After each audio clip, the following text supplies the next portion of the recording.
Muy buenas tardes a todas las personas que me siguen en las redes de TikTok y YouTube. Hoy, 5 de la tarde de 1 de noviembre de 2024. Antes de empezar este nuevo video, primeramente desearles a todos un muy feliz Día de los Muertos. Ahora, dicho esto, comentemos lo siguiente, por favor.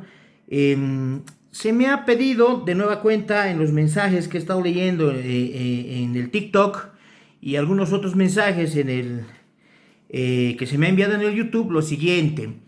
Me piden que hagamos un análisis jurídico de si se puede o cómo es que se puede plantear un incidente de nulidad en contra del pronunciamiento de una acusación formal, ¿no? Y asumo que esto está o se me ha solicitado, bueno, como consecuencia de los últimos sucesos que han acontecido en el juicio que sigue el Ministerio Público en la jurisdicción de La Paz en contra del señor Luis Fernando Camacho y el señor Pumari, donde se ha visto que sí, se ha planteado un incidente y se ha ordenado o de alguna manera que se subsane la acusación del Ministerio Público. Entonces, sobre esa línea que estamos sentando ahora, vamos por lo siguiente. Fiscalía versus Camacho y Pumari. Tema de estudio, nulidad de acusación formal defectuosa. Ahora, para esto, distinguidos colegas abogados, estudiantes de Derecho y seguidores en general, tenemos que puntualizar lo siguiente. Lo más importante, que es lo que se tiene que saber. Artículo 115 y 180 de la Constitución Política del Estado. En estos dos artículos de la Constitución se garantiza a todo ciudadano que se somete a un proceso penal el respeto irrestricto al debido proceso, ¿no? Como una garantía constitucional.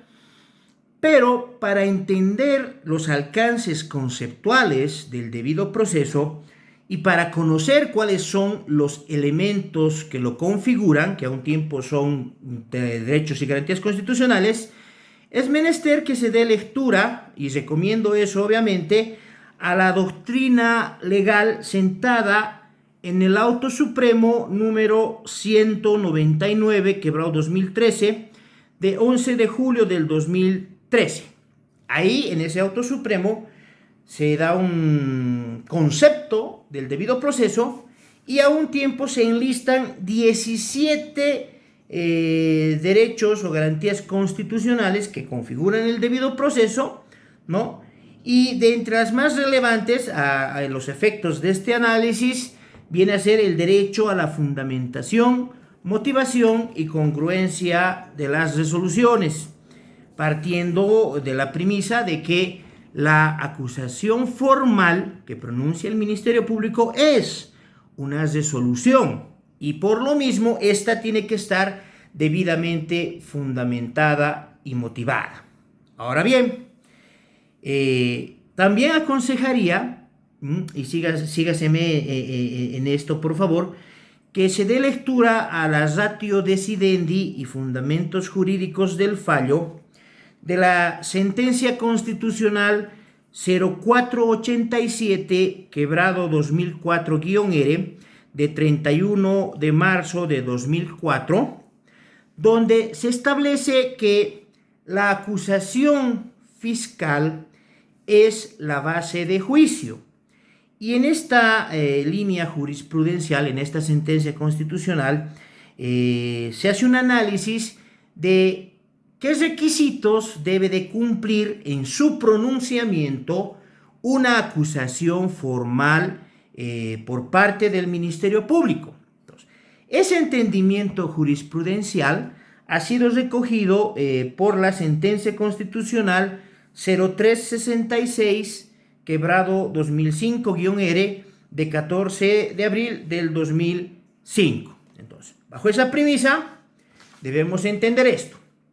Acusación formal, base de juicio. Ahora, los hechos que se acusan por parte del Ministerio Público son el objeto de probanza en juicio. Entonces, ¿cuáles son los requisitos que la acusación formal debe de cumplir en su pronunciamiento? Formales, de fondo, forma, como se quiera. Y debe de darse lectura a lo que establece el artículo 341 de la ley 1970, que a la letra reza, contenido de la acusación. La acusación contendrá 1. Datos que sirvan para identificar al imputado y su domicilio procesal, o sea, eso es básico. 2. Relación precisa y circunstanciada del delito atribuido. 3. Fundamentación de la acusación con la expresión de los elementos de convicción que lo motivan.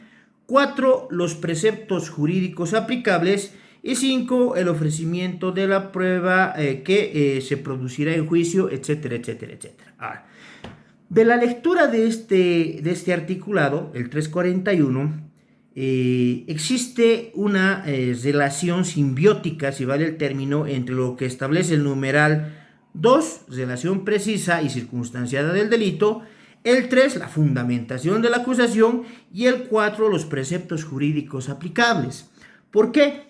Porque estos tres, de alguna manera, van de la mano. ¿En qué entendimiento? Relación de los hechos.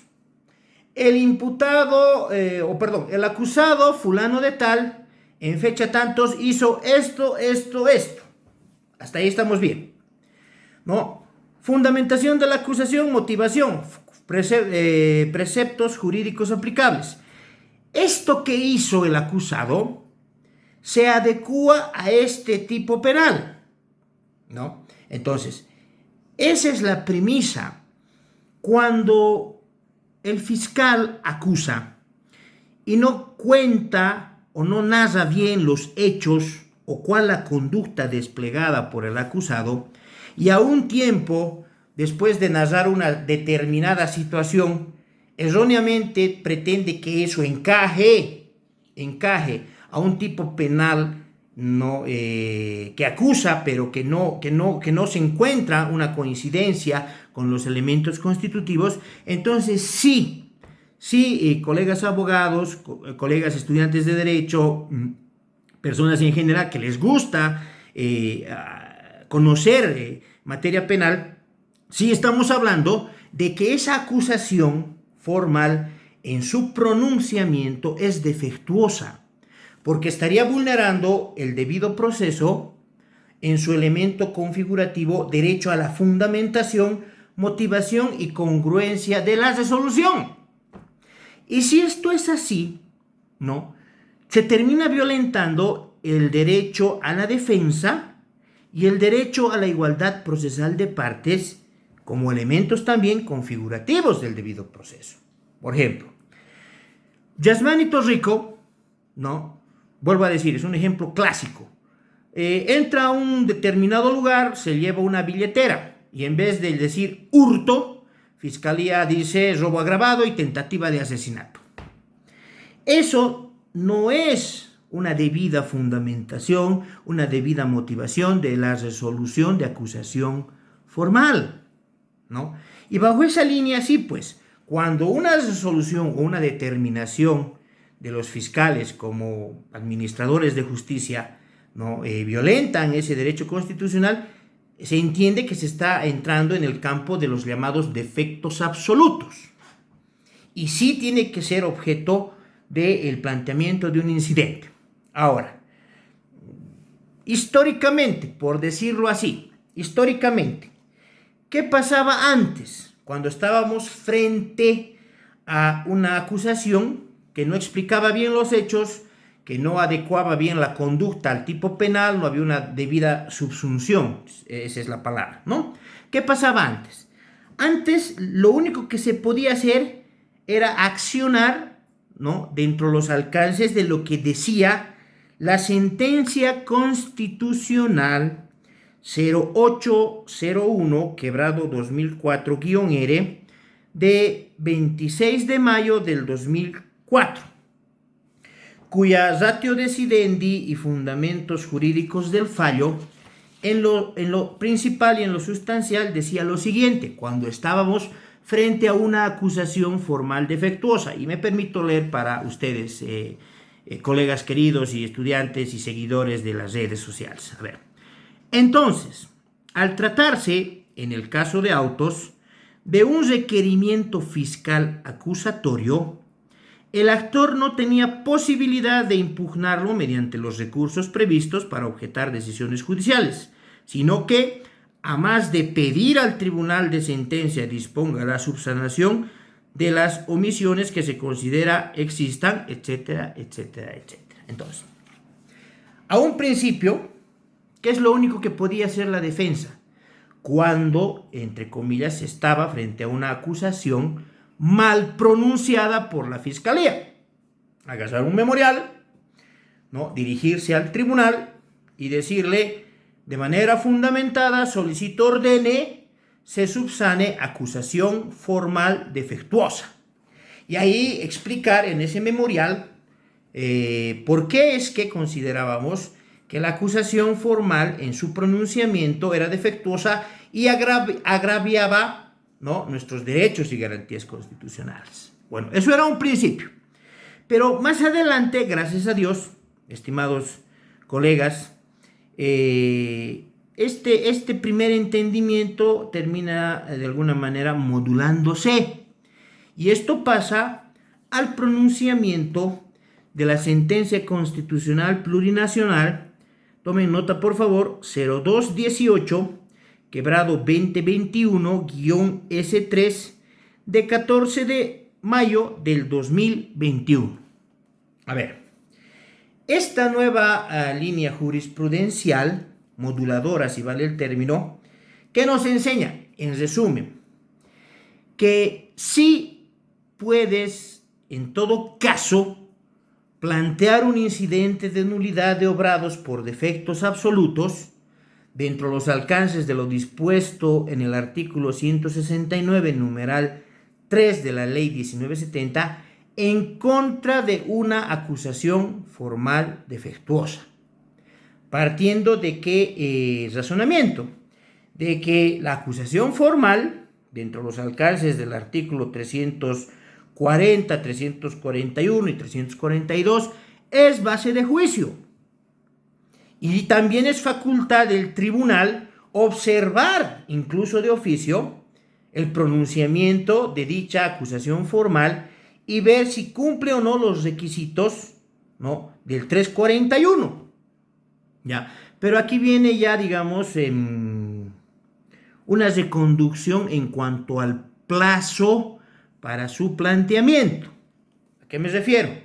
La jurisprudencia que acabo de mencionar, distinguidos colegas, la sentencia constitucional plurinacional 0218 quebrado 2021-S3 de 14 de mayo de 2021 dice que el plazo que el abogado de defensa tiene para plantear el incidente de nulidad en contra de la acusación formal por ser defectuosa tiene que ser dentro del plazo establecido en el artículo 340, es decir, notificada que fuere la acusación, en ese plazo de 10 días que se nos da para el llamado ofrecimiento de prueba de descargo, lejos de ofrecer la prueba de descargo, tenemos que plantear el incidente.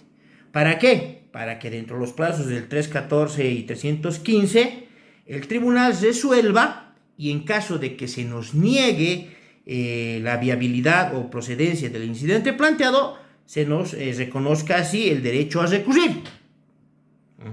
Entonces, ese sería, a mi opinión, y está así en la norma, el respaldo legal y normativo de por qué es que se puede plantear un incidente de nulidad en contra de la acusación formal que pronuncia el Ministerio Público. Sí se puede. Ahora, sentadas que están las bases de orden legal, jurisprudencial, constitucional, que respaldan al abogado de defensa el planteamiento de un incidente de nulidad contra una acusación formal defectuosa. Permítanme un segundito. Entonces, acá, corresponde hacer lo siguiente. Juguemos un poquito a ser abogados del diablo, ¿no? Y analicemos lo siguiente. En el caso en particular del señor Camacho y el señor Pumari, la defensa, sí, aplaudo, lo ha hecho excelentemente bien y ha planteado el incidente de nulidad.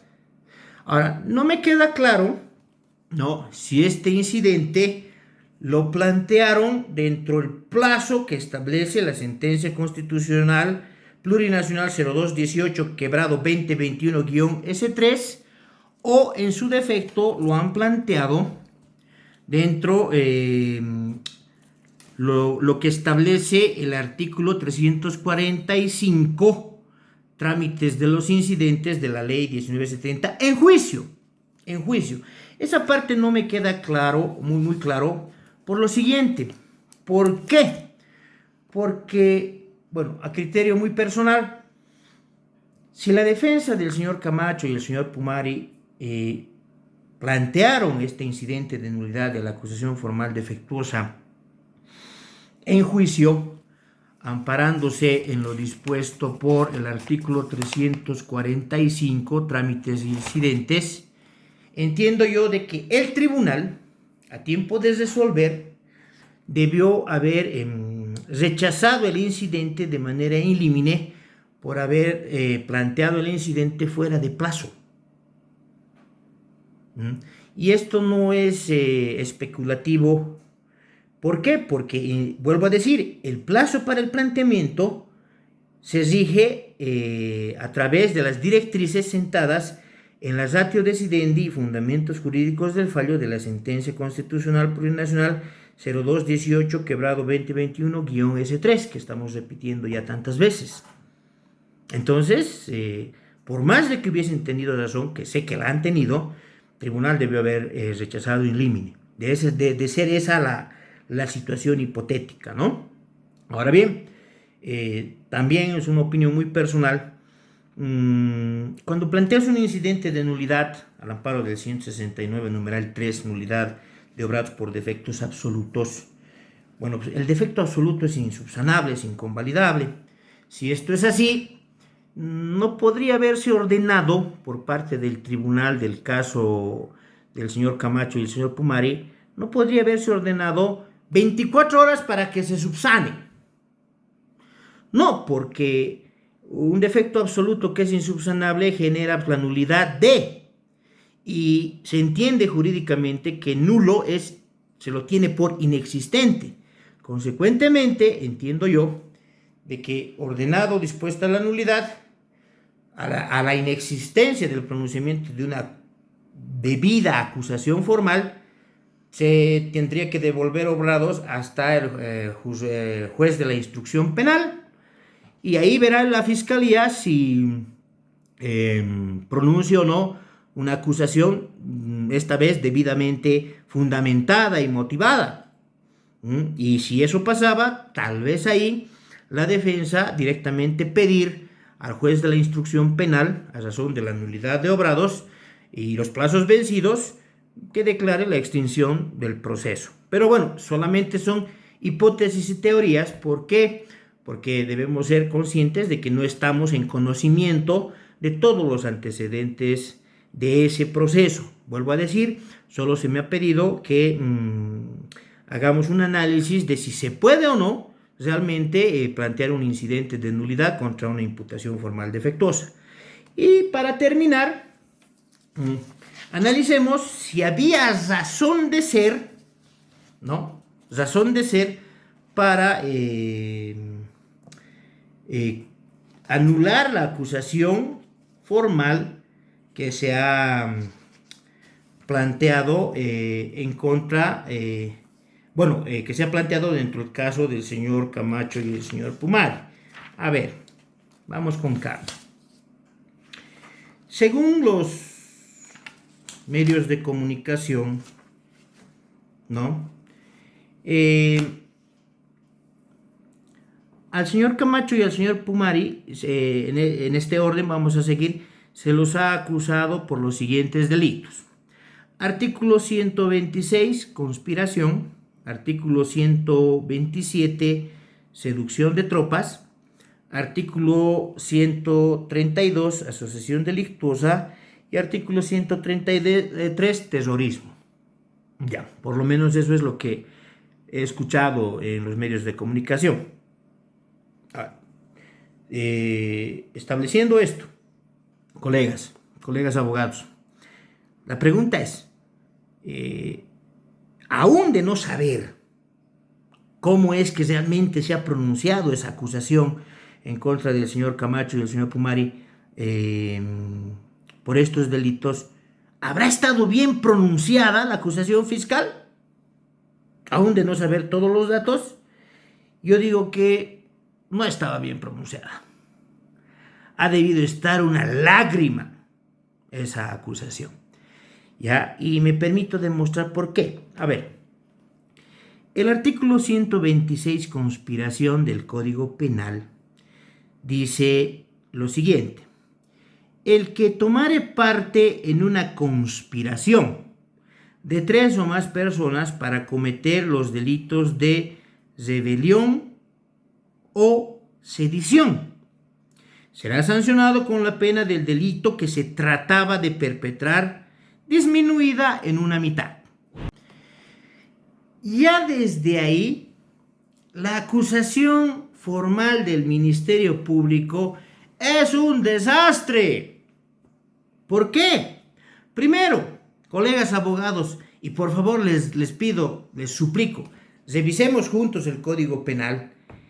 En nuestro Código Penal no existe el delito de rebelión. Y segundo, ¿no? Si revisamos el artículo 123, sedición, ese delito ha sido declarado inconstitucional al pronunciamiento de la sentencia constitucional 0004/2022. Entonces, si esto es así, la acusación de la fiscalía está pues patas arriba, porque no me puedes acusar por conspiración, artículo 126, si conspiración es un delito, ¿no?, que no puede ser justiciado, si partimos del criterio de que el delito de rebelión no está normado, no está tipificado como delito, y el delito de sedición ha sido declarado inconstitucional. Ahora, el otro artículo acusado al señor Camacho y al señor Pumari, artículo 127, seducción de tropas. O sea, ¿qué dice el 127, seducción de tropas? Por lo menos eso he escuchado yo en los medios de comunicación, queridos colegas abogados. El que sedujere tropas, amén, o usurpare el mando de ellas, o retuviere ilegalmente un mando político o militar para cometer una rebelión o una sedición, será sancionado con la mitad de la pena correspondiente al delito que trataba de perpetrar.